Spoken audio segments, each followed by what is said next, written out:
My name is Kayleen and I'm here in the BB studio for Maintenance Monday.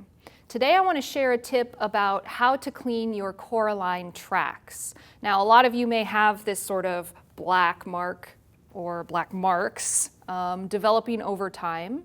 And one of the tricks I like to use to clean the black marks is to use some aluminum foil. So I fold it up into a little pad like this. And this is just the stuff from your kitchen.